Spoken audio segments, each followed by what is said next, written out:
Hey, what's going on, everybody? So, top 25 psychobilly records of all time. Psychobilly. Is this psychobilly? I don't know. I've been listening to this music a long time. When I was a teenager, I'm 52 years old, got into it, and in high school, I was into rockabilly my sophomore year of high school. Introduced to psychobilly my junior year of high school.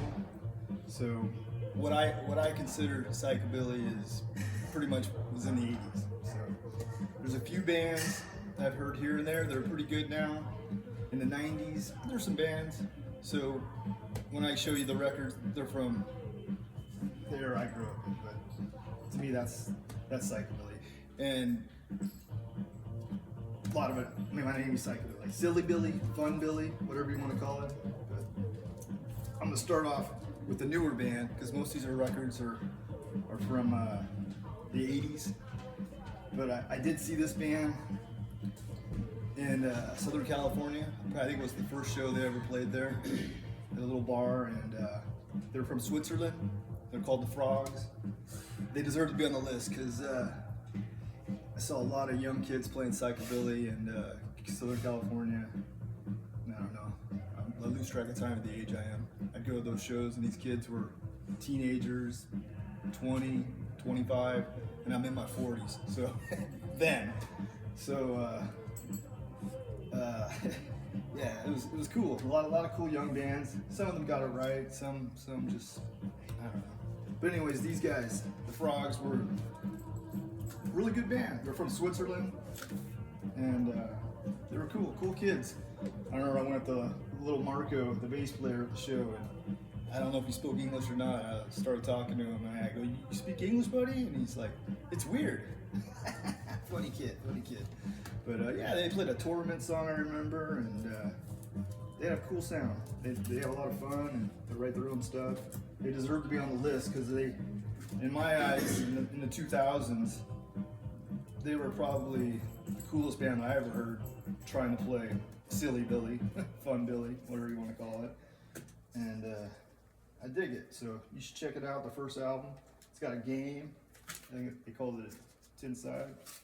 It's really cool, check this out. Pretty cool, huh? A little board game. Have a couple sodies and yeah, sweet. Frogs. This is the guy I was talking to. His name was Marco. Cool guy. This guy lost his leg by one of the frogs. I don't know who did the artwork. It's really cool though. So that deserves to be on the list because I don't have anything from what decade are we in? Any of the 2000s. So that's the only band on the list, and I had to include somebody, and that's the best band that I know of. And number 24. They're okay. I mean, they were different. The Klingons, they came out in the late 80s, and a lot of psycho, but they love rockabilly, you know, and yeah. The bass player, I'd see this guy at almost every single show in California. I guess he moved over there. He had some Mexican girlfriend. I'd see him at every show. Didn't talk to him too much, but yeah, he was living in California, and I saw him. He played bass with Chuck one time, the Friday Flintstones, and saw him with the Klingons a couple times, and yeah, he filled in for other bands. I'd see him, yeah. Saw him at a Ray Campy show. He's digging on that. Yeah, seen the Klingons a few times. Saw him at like it was a Veterans BFW, I think it was called. It was like a veterans place, and I saw him at that place in Hollywood. I forget all the names of those places I saw them, but yeah, they were cool. I mean, I wish I would have been able to see them when I was a kid, you know, because this music wasn't anywhere in the United States in the 90s, nowhere to be found. You know, I had friends in bands, and they experimented with music, and the psychobilly that people played then they were influenced by punk rock and not rockabilly, so I don't consider it psychobilly. So number 25, the Frogs. Number 24, the Klingons. Number, am I losing my count? Yeah, 25, 24. At number 23, this band, the Lost Souls. This is their first album. Oh, all these were the first albums. This is the Frogs' first album. They have a couple more. They're okay. The second one was okay. This was their first record. Their second one's okay. They started getting a little too crazy for me. Even that album, they're only one of my favorites, but they deserve to be on the list, and they love what they do, and they're still doing it and having fun. But these guys made a cool first record too. The Lost Souls. It was on the very end of Nervous Records, huh? I don't know if you guys know about Nervous Records. I'm sure you do. That was one of the last records that Nervous Records put out, and they had their own sound. It was cool. They did a cool cover of Billy Idol's Dancing. So where are my readers? I can't see anymore. So I should probably go through the songs for you guys, huh? One of these records I haven't listened to in a while. Frogs. Yeah. That's cool. Alright. The Klingons album. Yeah, the first song was an instrumental. That was really cool. Then they did a fast version of Carl Perkins' Blue Suede Shoes. Then they did the Oompa Loompa song was always fun. They did a cool version of Billy Riley's Flying Saucers. They covered Spider-Man. Psychobilly's really into Batman. They got into Batman in the early 80s. The Milkshakes had an instrumental called The Red Monkey. I think that was kind of the start for Batman. Before Batmobile was a band, the Milkshakes had this instrumental called The Red Monkey, and it sounded just like the Batman theme from Link Ray, but they really rock and rolled it out. They played up the first volume of the Clubfoot album. That was the first time I heard it live at the Clubfoot, but they recorded them on a few different records. But yeah, the Klingons were definitely trying to do something different. Horror was huge for rockabilly, psychobilly, whatever you want to call it from the beginning, with the Meteors, and was always there, the horror B-movie thing. But they had, I mean, sci-fi was too, but these guys definitely went a little more sci-fi. You know, I mean, shit, I think he's got like a fucking ray. Excuse me, Harlow. I got my daughter out there. I should be cussing. She's got a ray gun right there. Yeah, they're obsessed with this chicken. Yeah, they were a cool band though. But some songs get a little too crazy, but they're fun as hell to watch. I love the Klingon Stomp. I love the version of Spider-Man. I love the covers of Flying Saucers, Rock and Roll, and Blue Suede Shoes. Flying Saucers, instead of rocking on the dance floor, they're wrecking on the dance floor. It was cool. Cool album. But anyways, let's move on. They did the Lost Souls. That's where we came back to the backwards. I know they did a cover version of Billy Idol's Dancing with Myself. It's really cool.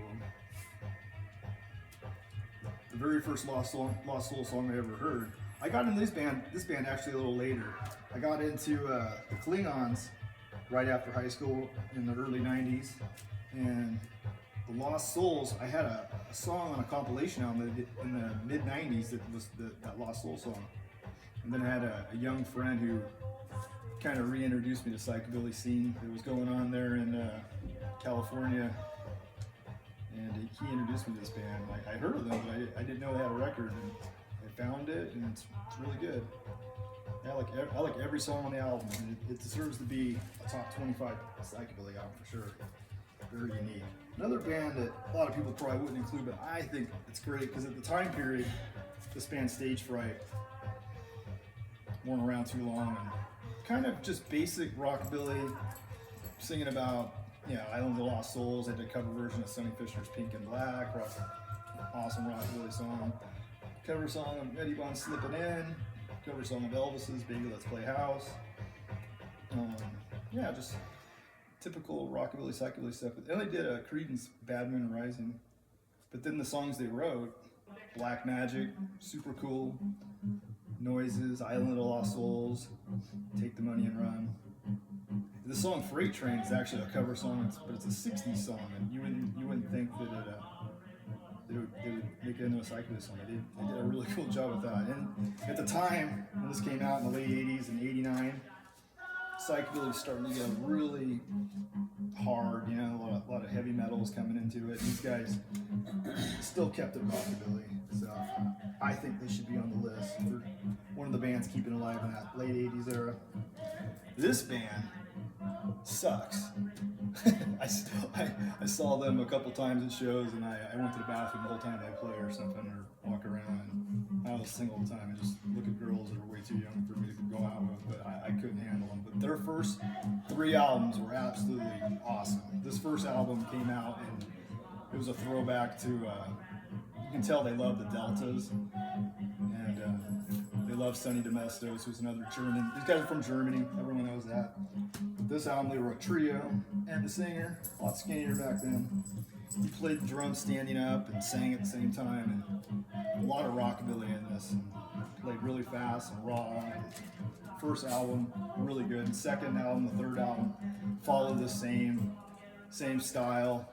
A little bit different, but not much. They're all 3 are good. The first 3 albums, Distorted Dimensions, and what was the other one? Amphigory or something like that. Those 3 are really good. But they, this guy decided he wanted to just be a singer, not a drummer, and go out front and go ape shit crazy, which is cool. I dig it. But the sound of the band, the guitar playing, they just.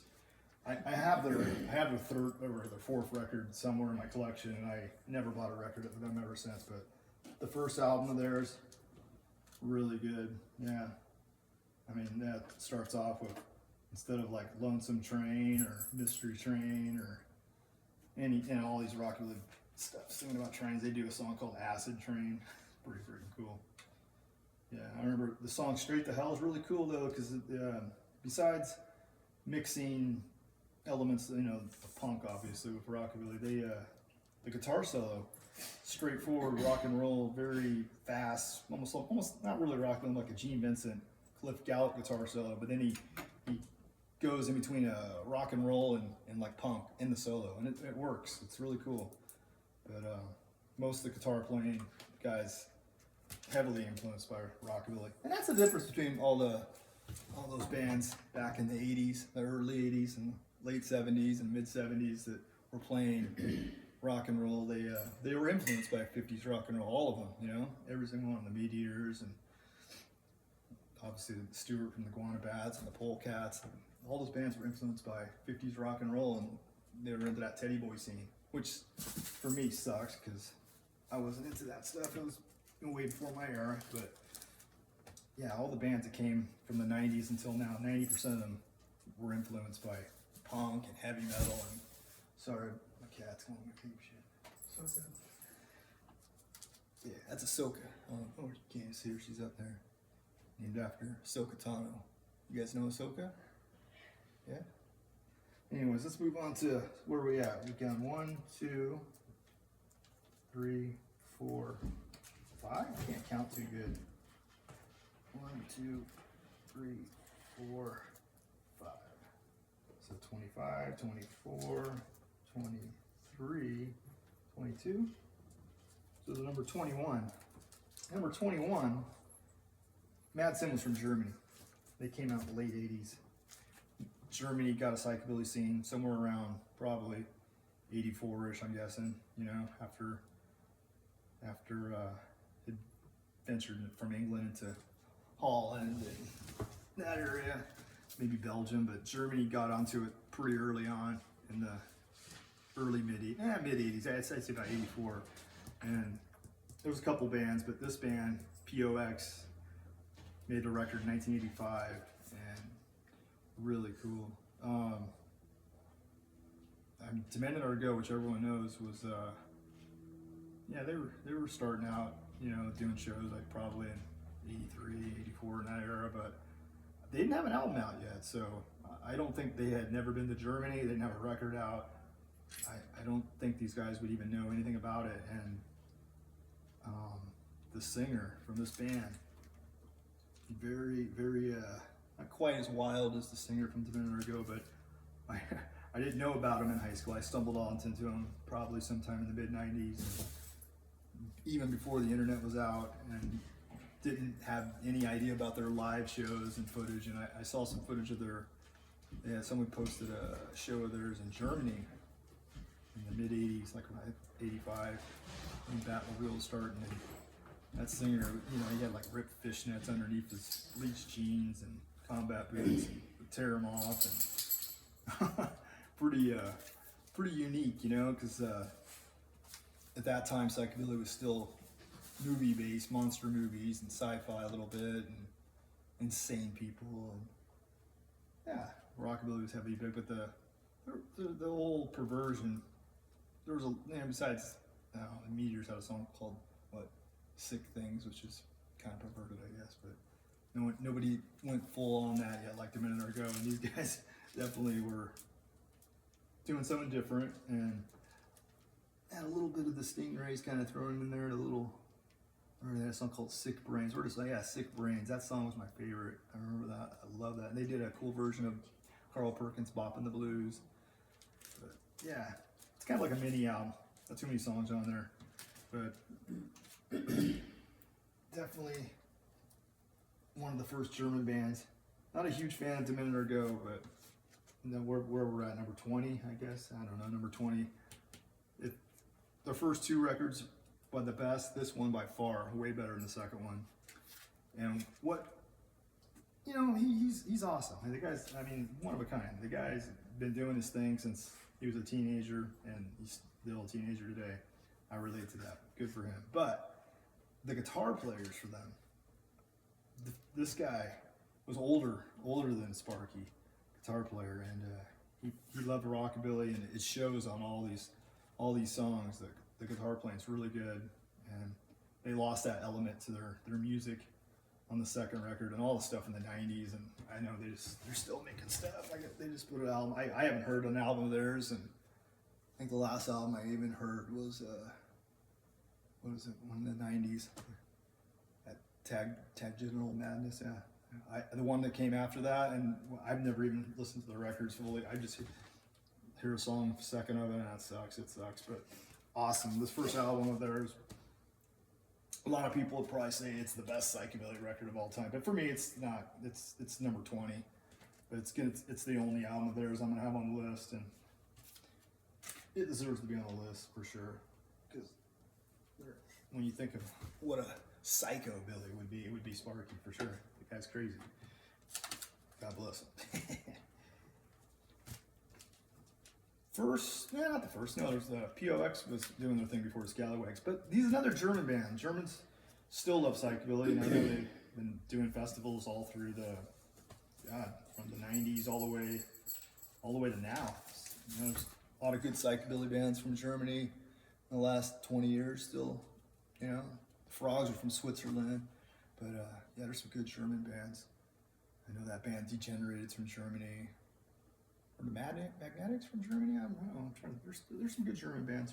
They're around now. I'm not sure. I haven't been to a show, and God, I've been living in Arizona here for 10 years, 12 years. I don't even know. Oh, sorry about that.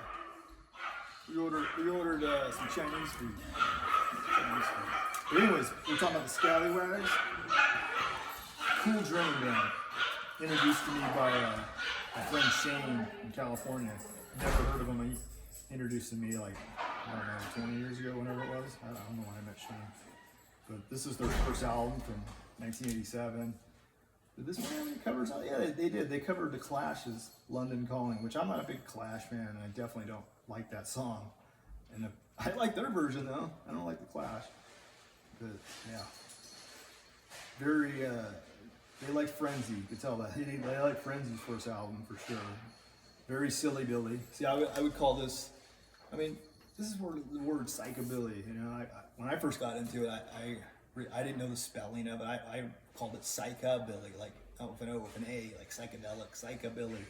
That's kind of what I called it. But yeah, after I found the Meteors first EP and read the back, and it said psychobilly.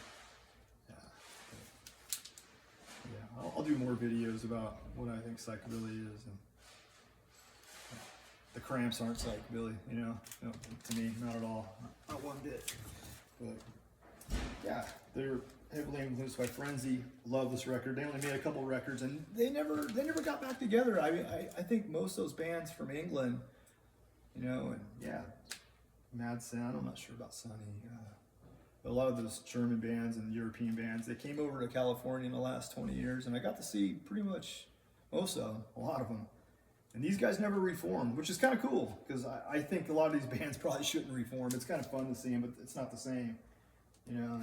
For me, being older, it's not the same. I wish I could have been a psychobilly in the 80s. It would have been cool in Europe, not in America, because there was no psychobilly. So, but awesome band. I'm losing my count. I don't know if that was 20, but if we're on number 19, the Griswolds. Love this album. These guys, same as that band Stage Fright, were a little bit before, but in the late 80s when psychobilly was starting to get a little harder and the guitar playing was getting a little bit more metalish, and a lot of those bands, they just sucked. These guys stuck with the rockabilly, but they kept it silly Billy. That's what I call this stuff, silly Billy. Heard it called, some people on old flyers. I've collected a lot of the psychobilly flyers from the 80s and the early 90s, and a lot of people called it funabilly. But I like silly Billy. I never anyone heard of it. To me, it's just pure, just being silly and fun, having a good time. These guys, yeah, the Griswold. I love this album.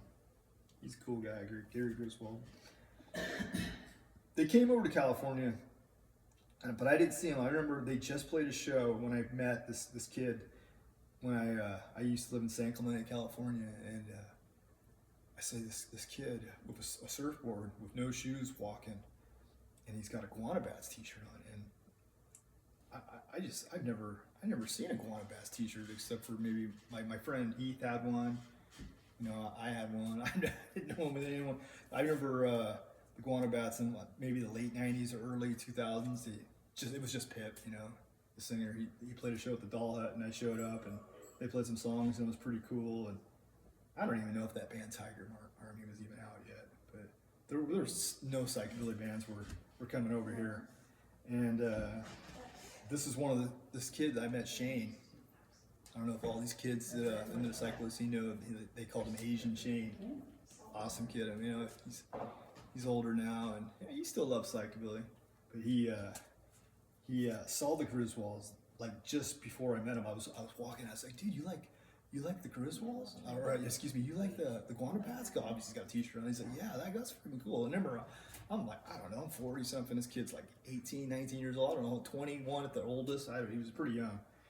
And he's like, yeah, man, yeah. And, you know, like I said, he's had t-shirt and trunks and a surfboard and was just walking. And that's cool. I go, you ever heard of the Ricochets? And he goes, yeah. And I was like, what?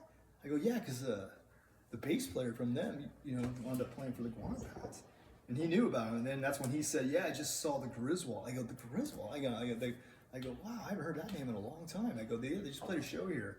And it was pretty, like, weeks later, he came over to my house because I had a roommate at the time who knew his girlfriend, and they said something. They said, man, my roommate's, he's got like hundreds of these records and he loves this stuff.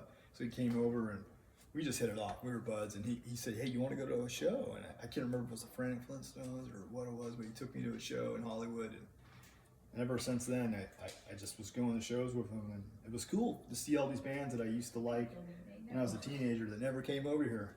And I saw most of it. They only came that, I forget, I didn't go to the show, but he told me whenever they play, that's when I met my friend Shams right before that. But I love this band, the Griswolds, and they got back together and made some albums, and I know they play a lot in Europe and stuff still, but they'll never come here to Arizona where I live. But that album's awesome, very fun, good rockabilly, silly Billy. And this album, the next album, same time period as those guys. They came over to California and played their very first show, and I went to it, and yeah, I was with my wife then. Yeah, that's right, I forgot. And my wife befriended Steve. That's why I've got all these autographs on there. She did all the internet stuff. I don't do that, but she met him on the internet, and then we went to the show, and we wound up becoming friends. And yeah, he met my parents and went out to dinner a few times, been over to my house. If I ever get over to England, he's going to take me around and show me, you know, hey, it was where the Clubfoot used to be, and hopefully, I don't know, show me where the LMS, and I don't know, just show me what are all the psychobilly places, because he's a great guy. He used to send t-shirts to me left and right, and candy for my daughter, and I love Steve. He's a great guy. But this is actually the autographs of the original band too, because I think the the two brothers, so the bass player and the guitar player, they were there, but the drummer and like one or two of them, the original members weren't there. And I said, Steve, can you get the whole original band to sign it for me? So I actually just mailed this thing and he did it for me. He sent it back to me. He signed all the records too, but I love the Surf and Womp bands. I mean, maybe some people wouldn't put them as one of the top 25 psychobilly bands of all time, but I'm putting them on the list because I love Steve, and I think this record is fun, and it came out at the time when psychobilly was getting a little harder. And my favorite thing, I had it framed and hanging on a wall. That's why I just took it down to do this video, and I hadn't seen the back in a while. I was telling my wife, I love this photo on the back. Look at that. Look at that photo. The best part is this freaking guy right here. I don't think they know him. I think they just took this picture. Maybe they popped out of a bar and had their beers, and this guy just went in to get some diapers for his kid, and he's like, "Who the hell are these assholes?" I love it. That's the best part, though. Music's really great, but that's the best part. Good record. All right, I'm losing track here. Shit, 20. Shit, I should have labeled them or something. I'm not very organized. First video I've ever done, so bear with me, guys. 1, 2, like 20, 25, 24, 23, 22, 21, 20, 19, 18, 17, 16. So the 15th best psychobilly record of all time. These guys have to be on the list. Steve, this is actually one of Steve's favorite bands. By the way, Steve, one of my very favorite bands of all time is Bill Haley and the Comets. Bill Haley and the Saddlemen, just Bill Haley, period. I actually got to see the Comets play. Bill Haley died in 1980, and I actually got to see the Comets play at a place called the Foothill in Long Beach area, Long Beach, Signal Hill, wherever that is, over there off Cherry. And it was awesome. They had the original drummer, Dick Richards. He was in his 80s, and they were playing Bill Haley songs. They had another guy singing, sounded just like him, but the band, it's my favorite band of all time. Anyway, Steve Young, this guy right here from the Surf and Wombats. Very first concert he ever saw was Bill Haley. And I was like, Steve referred to me as his long lost brother. We have a lot in common, me and Steve. And yeah, he was never in the punk. Like a lot of these bands, most of these guys are just into the 50s and rockabilly, and they like the attitude and play a little harder, a little, had some fun to it. But they like the 50s, and I think that's what got lost in psychobilly in the 90s and all the way to today. But Steve, he loved Bill Haley and he loved rockabilly. He told me he never got into punk, never even liked it. So that's really cool. But anyways, he said he loved the Pharaohs. There was a band from England that used to play at the Clubfoot, and these guys played at the Clubfoot. Were like his favorite bands, and he loves King Kurt too. I know he met his wife Leslie at a King Kurt show, which is freaking cool. We'll talk about King Kurt later. Probably the funnest band live of all time. I saw them when they came back. They did a show in California. It wasn't the same. They had a saxophone, and it was cool though. But that band in the early '80s, without a doubt, the funnest band of all time. I've seen footage of their shows. Unbelievable. We'll talk about more King Kurt in the future. But Raji Nasarno's super fun band. Guy likes to play golf. That was really cool. Oh, Come On Baby is a cool 50s song. They redid it. K Cowboy. Yeah, awesome album. Guy has Lone Ranger mouse like the Phantom, huh? Do you have it on the cover too? Yeah. Cool album. You guys have to have that if you're in the psychobilly. You gotta have Rachi and Sarnos. I don't know, I'm losing track. I'm not gonna keep count. Next album would be Batmobile's first album. Good band. Batmobile's really cool because it's the same three guys that started the band when they were younger. And if you want to watch some cool stuff, this guy Simon Knott, he used to be in the 80s, was into psychobilly and rockabilly. He's probably still into it today. He's a lot older than me. He's doing interviews with various people. He did an interview with Jerome, however you want to pronounce it, from the singer for Batmobile. He needs to interview Johnny, the drummer, because you guys should watch the interview. Johnny's really what got the singer of Batmobile into psychobilly. He was into all the British bands and stuff like that. And this guy Simon Knott does great interviews. He did one with the guitar player from the Deltas. He did one with the original drummer from the Meteors, and did a video with the guitar player, singer from the Sharks, the guy who founded it, and the drummer from the Sharks, I've met both of them. And who else did he do? He did a video of the guy who started the Coffin Nails, who I met him at a show too. People know him as Humongous. He's a little guy, super cool, super fun guy. I remember I was talking to him at a show, and I was like, man, this is, because I knew the Coffin Nails when I was in high school. Man, to me, it was like a rock and roll. To me, it was about something you could buy at a record store. It's like a rock star, but I didn't know how how loose the whole scene was in the 80s in Europe. You know, it was all in my head. So there was this, you know, early 90s, there was no internet, and I got to see him play. And it wasn't the original Coffin Nails, obviously. The band's had so many lineup changes, but he's a cool guy, Humongous. I went to, man, it's like meeting a rock star. It's like, rock star? I don't see any rock stars here. It's super cool.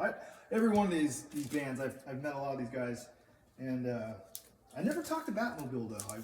I've seen them many times. I don't want to say they act like rock stars, but they kind of do act like they're rock stars sometimes, even though I know they're probably not. But their first few albums were really good. These recordings, he talks about them in the interview. They recorded it basically in 1-2 days. They made the whole record. They just went and recorded it. It's kind of like a mini album. 1, 2, 3, 4, 5, 6, 7 songs. They wrote them all except for the very first song, Frenzy. That was a Screamin' Jay Hawkins song in the 50s. I don't know if the kids or whoever's watching this video know about psychobilly. You know, obviously a lot of 50s rockabilly songs and stuff they cover, and miscellaneous other songs from the 60s onward. But yeah, it's an interesting song. You know, the Screamin' Jay Hawkins, Frenzy. Cool. That's not my favorite song. It's probably my least favorite song on the album, actually. Bat Dream. My very favorite song on this album is definitely Scum of the Neighborhood. I love Scum of the Neighborhood. Bad Attack, Transylvania, every song, awesome album. Bamboo Land's good too, but that's the best album for sure. And then the Guana Bats, one of my very favorite bands for sure. But the Guana Bats have never really made as awesome as Stuart Osborne, amazing guitar player who started the band, you know, with the singer. And that Pip's a one-of-a-kind character. Seen him. I actually saw Stuart play with the Guana Bats somewhere in Hollywood, and it was really cool because I've seen the Guana Bats many times, and it's always a different guitar player. They never bring Stuart over, and that's what, to me, besides is the funness, I don't know if it's a freaking word, but the attitude that the singer Pip brings to the band, awesome. But you gotta have the guitar playing of this guy, Stuart, and obviously the bass player from the Ricochets. I've never seen him play with them, but that would be cool. But this was their first record per se, you know, big full length record, and it's good. That's good sound, mid 80s, and they changed their sound, went from electric bass to upright bass, and I think, you know, in '84, the year prior, they brought in a bass player from the Ricochets, and they changed their sound, and this captures that sound, it's for sure. Yeah, they did a Roy Orbison cover, "You're My Baby," and the rest of the songs are theirs. Instrumental bust out. Oh no, "Please Give Me Something." That was a cover. 50s rockabilly kind of song, I guess. Yeah. But cool album. It's Guana Bats. That shit. Love the Guana Bats. That's the album you want to get. Next album, the Rattlers. You know, this is their second album. I don't think this one was on Nervous Lost One. But the Rattlers' second album, first album's really good. Second, these guys are a great band. This album came out in the mid 80s. I want to say the first album came out like 1984. This one probably came out 85, maybe. Yeah, probably like 85. But I think this album came out before A Minute or Ago released their awesome debut album. And of course, one of the songs was about the blow up doll, right? I mean, everyone knows that. I don't know if people have this record. You should get it. But these guys wrote a song called "Blow Up Baby" about a blow up doll. I don't know. Not to take anything away from his part. I don't know if he got the idea from that song or what, but it's kind of, or maybe they took it from him. They just saw it live and before they did it. I don't know. But yeah, they did a cover version of "Shake Your Moneymaker," and "Life in a Coffin" definitely has a psychobilly feel to it. They did a James Bond theme instrumental, and yeah, they did a cool version of The Phantoms Love Me, which is overdone, but this album's definitely deserves to be on the top 25 psychobilly records of all time. Heavy influence for Batmobile, lots of bands. They influenced a lot of bands. Came out probably in the 83-ish era, I'm guessing. And played rockabilly, but a lot harder and faster, and good guitar playing, good sound. I love it. I love that album. I love the first two, but I put that one above the first album. I put that one higher up. Sharks, Phantom Rockers. We were talking about these guys earlier, right? These guys came over to California for that Ink and Iron. And, you know, I love the Sharks. I fell in love with them probably when I was right after high school, 19, maybe 20. Nobody knew who these guys were. Nobody knew who any of these people were, you know, for 20 years. Yeah, from the early 90s till early 2000s. You know, it was like they were dead.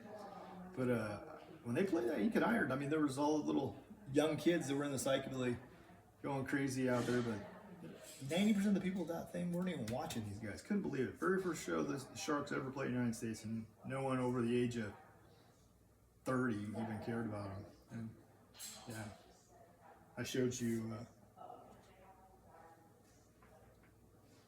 Oh, yeah. Let me grab this off the wall. This is the original Nervous Records version of the album. I was gonna put that in. I forgot to take it off the wall.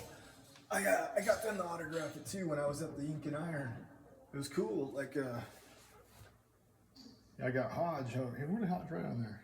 Thanks for getting it. That's funny. So yeah, I was talking. I've been talking to Steve Whitehouse for many years before this, because you know he'd been doing shows of his second project after the Sharks, playing shows in California, and they were cool, but never seen Alan Wilson or the drummer Paul Hodge from.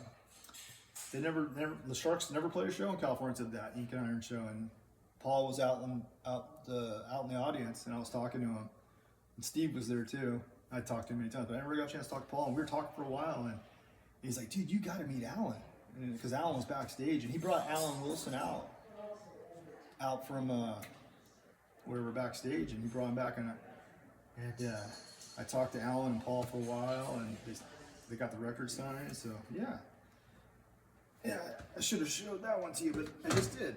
But the Sharks are awesome. Anyways, I'll give you a little background on the Sharks. Shit, where's the other one? They were a rockabilly band. Started maybe in the late 70s. It was just Alan that started it, and he was playing typical rockabilly sounding music that came out in the late 70s with an electric bass. And after the Polecats came out, they jumped to an upright bass, which a lot of those bands did, and they had a cool sound. It was okay. But I take that back. They released a CD of their pre-upright bass, like the electric bass. It sounds like Teddy Boy stuff. It's okay. But when they switched, and he recruited these two guys, came as a pair, Steve and Paul. They were buddies, a little bit younger than him, and they added something to the sound, and they started singing about stuff that the Meat Eaters were singing about. Because I know I've seen interviews with Alan and how he saw the Meat Eaters, or you know, somebody played a 45. He said of I don't know, either the EP or the single Graveyard Stomp or Maniac Rockers from Hell or something like that. And the kids were going crazy. He's like, you never heard anything like it. And, you know, I know the feeling, because when I heard that record for the first time, it was like, wow, this is the coolest rockabilly. I've never heard anything like it. And so they decided to change their sound, and they wouldn't have done it without the Meat Eaters. And they that song Skeleton Rock and Take a Razorhead's just awesome. Death Row, Phantom Rockers. But yeah, they have some of that B-movie stuff in there. And it's got to be on the list, because it's they never played too many live shows. They broke up probably maybe a year after the album was released. So yeah, and then they didn't do anything until Well, they got back in the early '90s, I guess, again too, with a different bass player, because the other bass player went on to do another band. But after that, I put Schizo on the list. These guys played the clubfoot too. Really good band. Yeah, dig Schizo. They had an instrumental called Poltergeist, my favorite track. And they did a version of Louis Jordan's Caledonia, which they probably did more of like Carl Perkins' version, I guess. Unless any other covers. Oh, I forgot the Lonesome Train. They did the Johnny Burnett rock and roll trios, Lonesome Train, but they did it like it's almost like a haunted, like an eerie, like kind of like got a horror theme to it. It's slow. I don't know how to describe it. I'm sure everyone, if you don't know it, listen to Schizo's version of Lonesome Train. If you know the Johnny Burnett version, you'll be like, that's very cool the way they did it. And then the songs that they wrote, well, they did a cover version of House of Rising Sun. It's okay. Pink Feelings Are Cheating Heart. A lot of covers on this. But the songs they wrote, Schizomania, name of the album, really cool. Dr. Death, Shipwreck Island's cool. Witching Hour's cool. Possessed, I dig. Yeah, I'm going Schizo. Awesome. Cool. In the Graveyard with Schizo. Another band, once again, the guitar player left after this album. They I don't know how many years they were around. Like, probably like 86, 87, 80, yeah, probably a year or two. But they made a second record that came out probably like 88, and the guitar player had changed, and their sound got a little bit more heavy metal with the guitar, and I don't know. I don't care for that sound. So this is what I would call psychobilly, honestly. Very another cool thing about Schizo is I remember in the mid '90s there was when the internet, maybe more like late '90s, I don't know how to describe time, but when the internet was brand new, they had that website, the Wrecking Pit. And obviously none of these kids even know about that. That was the first internet psychobilly web page. My friend's band was actually on that. They were called the Hooligans, and from San Diego. One of the only American bands to play psychobilly at that time. Good psychobilly. And yeah, they were on there and as one of the bands, and I was reading about them, and they said that they were heavily influenced by the Stingrays, which I loved. And that's where you hear all the crazy screaming, and also Desperate Rock and Roll Volume 1, which I was like, that's so cool, because I bought that album when I was in high school when it first came out in the early '90s, and it's still probably one of my very favorite records. And it's, besides being a great record, being influenced by those two things, the Stingrays and Desperate Rock and Roll, makes it cool. These guys, Fireball XL5, the name is really cool, Fireball XL5. I never knew what it meant for a long time, and found out it was a 60s puppet kids television show, which is really cool because it's the singer for this band, Mark, he actually has side projects and loves like just authentic sounding 50s rock and roll and hillbilly boogie and rockabilly, and just awesome band. But in the early 80s they mixed rockabilly with fun. They had a lot of fun, and yeah, I mean, these guys were super fun. They wrote all their own songs. Yeah, every song here is written by them. This is a combination of their first two singles in 1983 and 1984. And yeah, they're awesome. But anyway, what I was saying about the singer is I asked him if he knew what Fireball XL5, or excuse me, if he knew Fireball XL5 was used for the Clone Wars animation. I don't know if you're any Star Wars fans, I'm a Star Wars nut, and George Lucas took the animation style from that show from Fireball XL5 and another show called the Firebirds or the Thunderbirds, something like that. They're both similar, they're puppet shows. That's why the animation, they look like puppets. So if you want to check out Fireball XL5 show, that's where they got their name from. Pretty cool. Yeah. And the next album would have to be first album released by Frenzy. Second album's okay. Excuse me, I got something in my throat. I could imagine that. This album's awesome though. Steve's really cool guy, and I love every song on this record. But I won't make this video too long. I'm gonna go through every song. I love the instrumentals. I love Asylum Moves, Schizophrenic Emotions, awesome.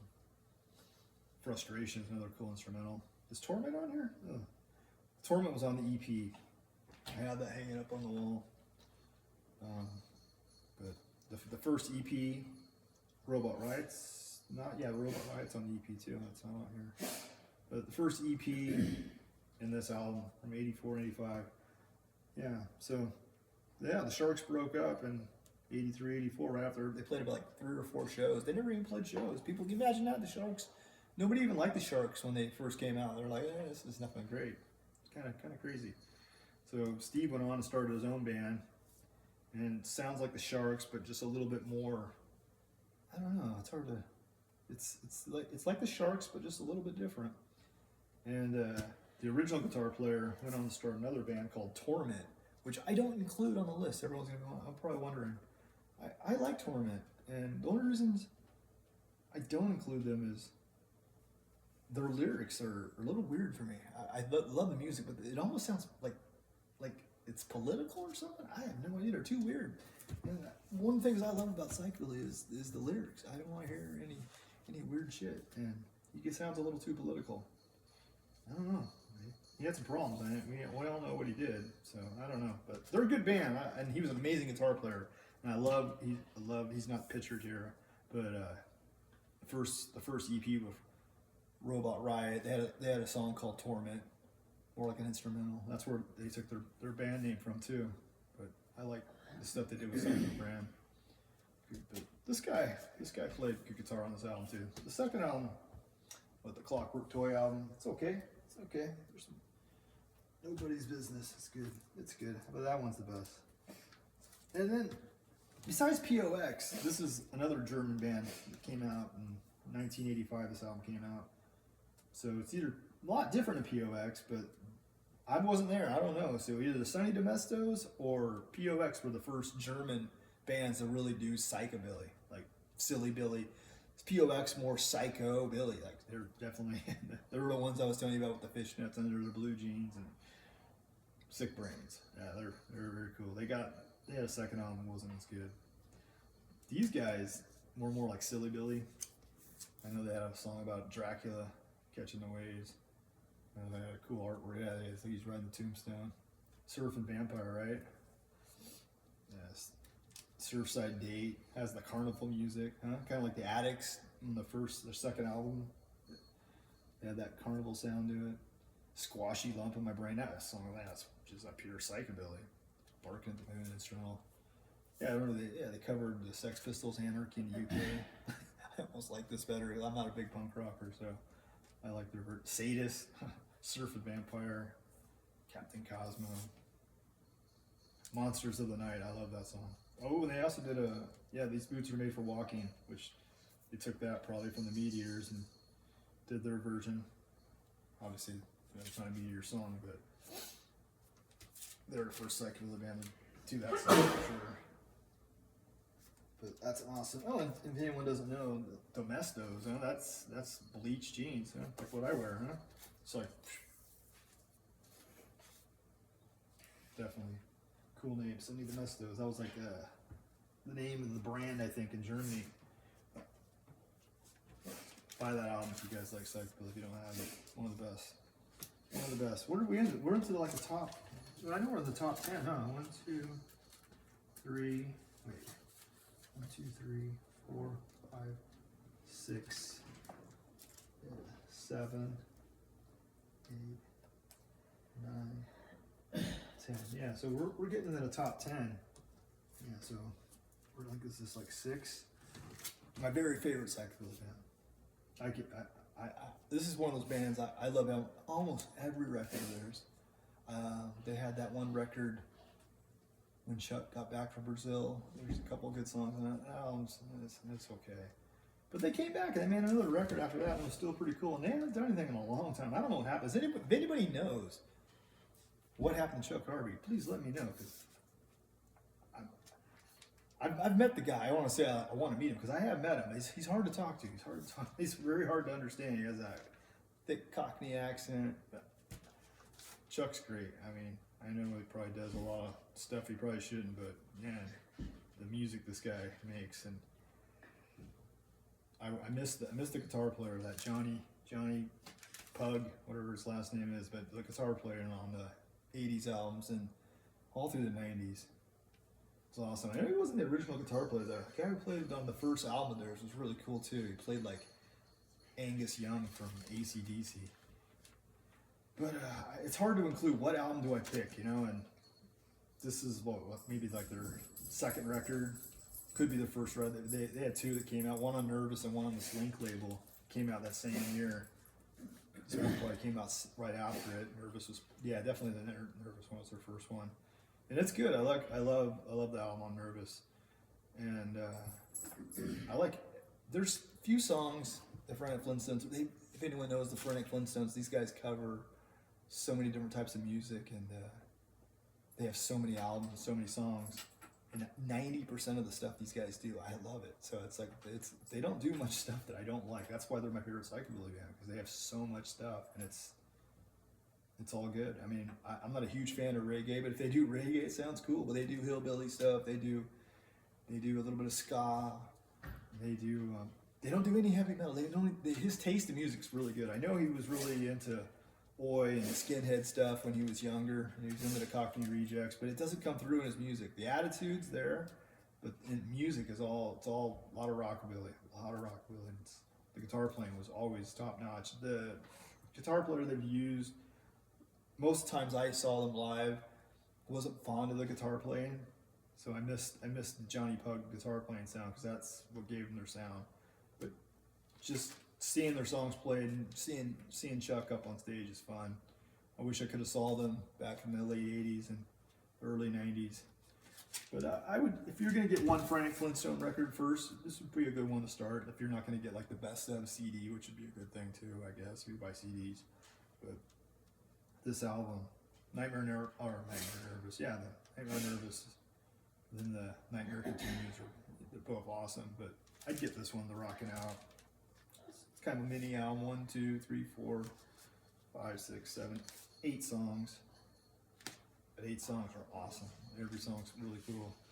Starts off with that instrumental with the trumpet. I mean, it's so cool. They used that again on that Room 404 on that newer album they brought out with the 2 cartoon girls. They did the same thing with the trumpet. I thought that was really cool, because I love that opening for this album. I've seen it a few times, and they actually do that. It's really cool. But every song on here, I love the instrumental. What's the instrumental? The Chuck Blows a Fuse. Yeah, Rockin' Bones and Let's Go Somewhere, which was re-recorded from their debut EP. Same with Hothead Baby, they redid that. I actually will prefer these versions. I love the original sound of the Frantic Flintstones in 1987 too. But these versions are really good. This whole album's cool, and the artwork. Crazy, psychotic Flintstone guy. Ah, shit. Anyways, that's it. Frantic Flintstone's my favorite band. I'll do a whole show on them eventually, probably many. So most of these albums, like they're all from the 80s. I started off with the Frogs. The Frogs came out like 15, 20 years ago. Made 3 records. They have 2 records that I have on vinyl. Then they made a 3rd album, which I bought on CD, which is good. They're all good. First one's the best. Second one's second best. Third one's third best. I think they broke up or something. I don't know. I saw them in one of those shows what Brando was doing shows for a while, and I was at that show. They sounded really good. Pretty good. That place was called. I saw a lot of shows there though. And anyways, they were the newer band that I included on my list. And then when the Clubfoot closed in the late 80s and psychobilly was starting to get a little harder in the late 80s, it sucked in the 90s. I mean, that's when I got into it. I got into psychobilly in 1990. 1990 is the year I got into psychobilly. And to me, I was lucky enough to get exposed to the original Meat Eaters. I had the Stampede album, but I had the Graveyard Stomp and the Maniac Rockers from Hell and the Ricochets and the Stingrays, and I even had the Cannibal Run from the Blood on the Cats album, and the live tracks, Joe 90, and the cover version of Devil's Guitar from the Guana Bats, and some other clubfoot albums like with Frenzy and To Minute or Go, and yeah, I was exposed to the original psychobilly stuff, the Meat Eaters and the Ricochets and the Restless and Stingrays. So that's what I like, is the 80s stuff. But in the early 90s, the year I graduated from high school, there's this next band I'm gonna show you. One of my favorite albums. It's on the list because it's came out at a time period when I didn't know this album existed, and I found it later, probably like 20 years ago, when psychobilly was starting to get big there in California. And I found out about the album, and I bought it, and it's awesome. If I were to have a psychobilly band in that time period, it'd probably want to sound like that. But they weren't the first French psychobilly band, but they're from France, and this album came out in 1992. They started doing stuff in the late 80s, and I don't think they were around much longer than 92. I think they did their thing. But this album by Rock and Bones, was it Welcome to the Forbidden Planet? Cool 1956 sci-fi movie with Robbie the Robot, right? Awesome album. But everything I love, I mean, sci-fi, horror, and first songs, Freddy Krueger, The Final Nightmare, Tremors. I love Vampira. They got a song called Vampirella. I love zombies, Zombie Boogie. I love hot rods and cars. They do that shit in space, hot rod space. I don't know if you can see that poster up there, hot rod space. It's pretty cool. Next song, it's in French. I don't know what the hell it was. I know they did To Minute or Go's Pickled and Preserved, but they covered it in French, so obviously I know what the heck they're singing about. The music, but it's all about the music. These guys play the music so good. I go to the go-go. Yeah, when I was 21, I liked to go to the go-go too.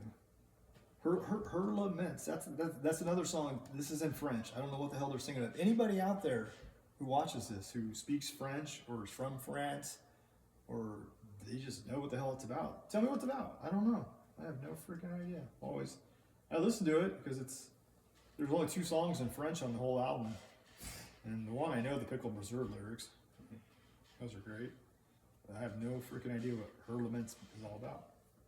I don't care to research. I don't do internet shit. I don't look stuff up. But if somebody knows, that'd be cool. But yeah, I did a Bonabilly Boogie. That's cool. Instead of the Rockabilly Boogie, the Bonabilly Boogie. Exotic Robot. That's another one. I think it's a little bit in French, but we all know what it's about. And that was the first song I heard actually from those guys. Somebody played it. I was like, who is this band? That I found the album. I got it on CD too. Yeah. And then I'll talk more today. This guy started releasing all these new records of older bands. He put some new stuff too, but he has some outtakes and stuff like that. I bought both the albums. Wish I had more. I wish these guys released more stuff. I don't remember reading this. There was some cool shit in here I won't read about too, but yeah, I love the artwork. I love that album's awesome. I think there are 2 in there. Look, I don't know if you can see it up on. I got this record hanging on the wall. I bought 2 of them. Make sure in case my cat or garbage man running over, I want to make sure I have another one of those albums because that's a good album. And that's from '92. So every record's from 1980 or to through the late '80s. I have that one from '92 and the Frogs from the 2000s. So that's the only album that is it. There's some psychobilly in the '90s. My friend's band did psychobilly, and they wrote some cool stuff. I'll play some for you guys sometime. But not too many guys played psychobilly good in the '90s. I don't want to, whatever you're into. I don't want to bag on stuff. It's just not my thing. The next band, everyone knows the Polecats now. When I got into rockabilly in high school, nobody knew who the Polecats were. But I love the Polecats, and I think they were definitely. I think the singer. I've seen interviews with him. I don't think he's gonna give Paul Finnick a lot of credit, and Paul Finnick deserves a lot of credit. But these guys definitely influenced a lot of psychobilly bands, especially the Sharks and the Frenzy and all sorts of bands. But the Mary Celeste song has that Meat Eaters vibe to it, the ghost shit. They also did a Buddy Holly version of a song, with the Buddy Holly beat, and they called it Black Magic. So it has kind of those two songs, Mary Celeste and Black Magic, kind of do feel a little psychobilly, and they definitely were mixing rockabilly with something new. I mean, the only thing that's not very psychobilly, these guys wanted to make money and wanted to be popular. And definitely not a. I mean, they're a little silly. They're not real. They're definitely a neo modern rockabilly band. But what the hell's my cat doing? So good. But I love the Polecats and I love Mary Celeste, and that song came out originally in 1980, before the Meat-Eaters even released a record, even though they were doing their thing in 1980, starting to get psychobilly going. And I know the band Raw Deal opened up for the Polecats probably in '79. We'll talk more about the Meat-Eaters and Raw Deal and the Deltas and all that kind of stuff, but they opened up for them. So, you know, yeah, they had the Scotty Robbins and the Psychobillies. Those, Robin Scott and I think Phil, the bass player, and Tim, the guitar player and singer, they had a little side project. Pretty much the Polecats without Oz, I guess. And they called themselves Scotty Robbins and the Psychobillies. That album came out on a compilation album, the first was it on Hepcat Hop? Yeah, Hepcat Hop. It's the first time you can see psychobilly written on a record, besides the Meat-Eater Madness. So I don't know. I think the Meat-Eaters are psychobilly, but I love the Polecats. Yeah, so good. I gotta speed this up. We got a few more records. But number 3, another band like similar to Polecats, weren't necessarily silly. Well, they were a little more bringing silly Billy into it. You know, they weren't psychobilly, modern rockabilly. They love 50s rockabilly. They love rhythm and blues, and yeah, this guy Pat, he just did an interview with that Simon Knott. So you gotta check out that Simon Knott guy. Like I said, he's interviewed Pat from the Deltas, Humongous, Alan Wilson from the Sharks. The drummer from the Sharks, Paul Hodge, the original drummer from the Meat-Eaters, Mark Robinson, interviewed him. I'm trying to think. Oh, he interviewed Tim from the Polecats. But yeah, he originally started playing with Paul Finnick when they were before the Meat-Eaters had their name, the Meat-Eaters. It was Raw Deal, which is Raw Deal, and the Junior Thompson song, right, on the Meat-Eater label. That's probably where he took the name, the Meat-Eaters, and maybe Billy in the comments. Meat-Eaters, definitely one of those things where he took the name from. But he played guitar with Paul Finnick, and he says where Paul got his influence from horror movies was from Nick, the manager from the Meat-Eaters, Nick Gayer, I forget his name, but he was really into horror movies, and I think Paul Finnick was probably a teenager. I think he said he was 18 at the time in 1979. So when the Meat-Eaters really got big in 1981, he would have been, 20 years old. So that's how old Paul Finnick was when the Meat-Eaters first got their thing going in 1981. He was about 20 years old. And Paul Finnick definitely got the idea of finding out about a lot of these horror movies from the manager. But the idea of mixing horror movie lyrics with rockabilly kind of, maybe inspired from the Cramps for sure, because he saw them play, but the Cramps didn't play rockabilly, so the Meat-Eaters are psychobilly. So we're getting into the top bands in psychobilly. The Meat-Eaters invented psychobilly, 100%. Anyone who says differently, it wasn't Nigel Lewis, it was Paul Finnick. Paul Finnick taught Nigel Lewis how to play guitar. Nigel Lewis loves garage music, he likes psychedelic music. Paul Finnick wasn't that. Paul Finnick was rockabilly obsessed from a young age. He had rockabilly bands and started, he says 75, 76, just like the Polecats, was super young. The guy's, 14 years old probably playing rockabilly music when punk rock was big. The guy was 100% a rockabilly and played great rockabilly. Everyone's heard recordings of him playing just pure rockabilly, and the Homegrown album, and even on that Lost album that he released, and you can hear him play just pure rockabilly. He plays it better than anyone did back then.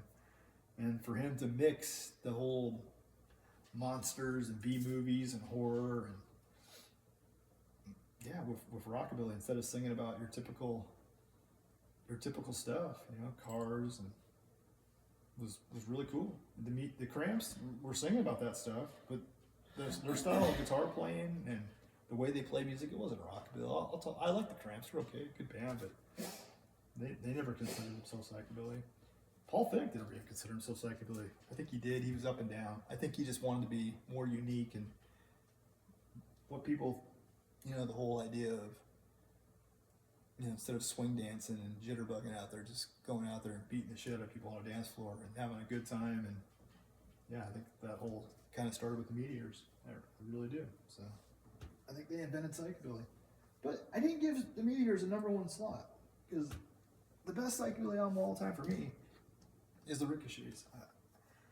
Another band I had signed, they came over and played their first show. I'm sure some of you guys watching the video were at that first show, and they got canceled, right? Because they got stiffed by the guy who wasn't gonna pay him, so they didn't play. I remember I showed up with a broken toe. I went cliff jumping and jumped off a cliff, and I had a broken toe, and I was like, I'm not missing the Ricochets. I'm going to see this. I found out about these guys when I was in high school, and I heard Runnin' Wild off the Blood on the Cats album. Awesome. Witchcraft, Migraine from the Hop album. Those songs just, I didn't know what they looked like. They were all on blank cassette tapes. Just absolutely blew me away. And I was so excited to go see them. It got canceled. But then they came back and played it. I saw them a few more times. They came to California. And I had Ginger. I was talking to Ginger a couple times, and got the whole album signed by everyone except for the original singer from the Ricochets. Doesn't sing with them anymore. I don't know, everyone probably knows, but these two guys are brothers. This guy went on and played with the Guana Bats. They're brothers, the guitar player and the bass player. And then the singer right here, Dave, who signed it, is a cousin of them. They look very similar. I thought he was a brother too, but he's actually a cousin. I don't know, he probably sung with them maybe originally, but they never recorded anything. There's no live footage I've ever seen of these guys in the early 80s. I'd love to see it. They started playing rockabilly in the 70s, like with the Meteors. They're from London with the Meteors, but they didn't know about the Meteors. They did their thing, the Meteors did their thing, and they both were doing their thing at the same time. And these guys kind of had half modern rockabilly, and some of these songs are just pure, original psychobilly. I mean, they did a cover version of Generation X's King Rocker. It's a punk rock song, but they had a song called Black Magic Baby too. Before anybody. This is before, they were the first ones to, 1981, they had, that's right, Witchcraft and Migraine were on the compilation album, which came out a year before this. So, and then the Runnin' Wild, is that on this album? Yeah, Runnin' Wild was on Blood on the Cats. Very, very cool, fast-paced, Hitman, Night Shift. The Yomping, more like stomping, I don't know. That's a cool instrumental. But, yeah. There they are, says right here, they're sitting at the steps at the Royalty. That's where all the rockabilly bands were doing their thing in the 70s, early 80s. But that's my #1 album. I think the Meteors and them, I don't know, one of them invented psychobilly. It's probably Paul, but I love that album. I've been talking for longer than I thought. So anyways, I'm going to cut this short. That's the top 25 psychobilly albums of all time. So we'll do some more videos. All right. Have a good night.